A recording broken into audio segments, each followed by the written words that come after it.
Hello, everybody. We have just finished what I consider to be a very productive meeting on one of the most critical issues that I think this nation faces, and that is an immigration system that is broken and needs fixing. We have members of Congress from both chambers and from both parties who participated in the meeting and shared a range of ideas. I think the consensus is that despite our inability to get this passed over the last several years, the American people still want to see a solution in which we are tightening up our borders, we're cracking down on employers who are using illegal workers in order to drive down wages and oftentimes mistreat those workers, and we need a effective way to recognize and legalize the status of undocumented workers who are here.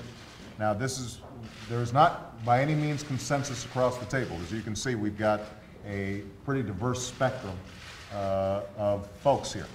But what I'm encouraged by is that after all the overheated rhetoric and the occasional demagoguery on all sides around this issue, we've got a responsible set of leaders sitting around the table who want to actively get something done and not put it off till a year, 2 years, 3 years, 5 years from now, but to start working on this thing right now. My administration is fully behind an effort to achieve comprehensive immigration reform. I have asked my Secretary of the Department of Homeland Security, Secretary Janet Napolitano, to lead up a group that is going to be working with a leadership group from both the House and the Senate to start systematically working through these issues from the congressional leaders and those with the relevant jurisdiction. What we've heard is through a process of regular order, they would like to work through these issues both in the House and in the Senate. In the meantime, administratively, there are a couple of things that our administration has already begun to do. The FBI has cleared much of the backlog of immigration background checks that was really holding up the legal immigration process. DHS is already in the process of cracking down on unscrupulous employers, and in collaboration with the Department of Labor, working to protect those workers from exploitation. The Department of Homeland Security has also been making good progress in speeding up the processing of citizenship petitions, which has been far too slow for far too long. And that, by the way, is an area of great consensus, cuts across Democratic and Republican parties. The notion that we've got to make our legal system of immigration much more efficient and effective and customer-friendly than it currently is. Today, I'm pleased to announce a new collaboration between my Chief Information Officer, my Chief Performance Officer, my Chief Technologies Officer, and the U.S. Citizenship and Immigration Services Office to make the agency much more efficient, much more transparent, much more user-friendly than it has been in the past. In the next 90 days, USCIS will launch a vastly improved website that will, for the first time ever, allow applicants to get updates on their status of their application via email and text message and online. And anybody who's dealt with families who are trying to navigate the immigration system, this is going to save them huge amounts of time standing in line, waiting around, making phone calls, being put on hold.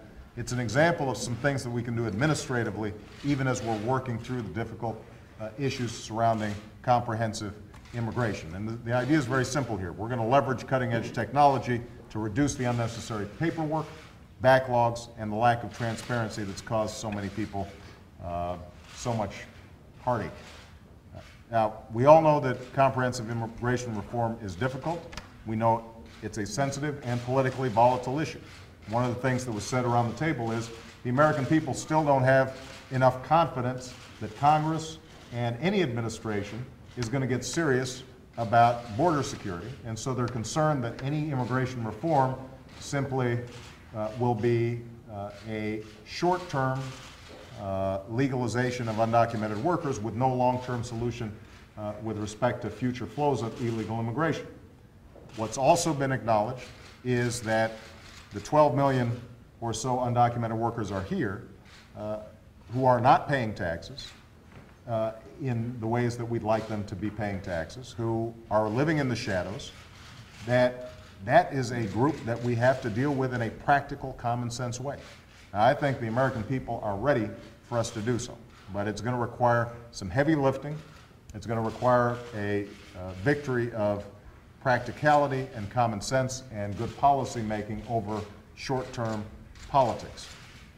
That's what I'm committed to doing as president. I want to especially commend John McCain, who's with me here today, because along with folks like Lindsey Graham, he has already paid a significant political cost for doing the right thing. I stand with him. I stand with Nydia Velázquez and others who have taken leadership on this issue. I am confident that if we enter into this with the notion that this is a nation of laws that have to be observed, and this is a nation of immigrants, then we're going to create a stronger nation for our children and our grandchildren. So thank you all for participating. I'm looking forward to us getting busy and getting to work. All right? Thank you.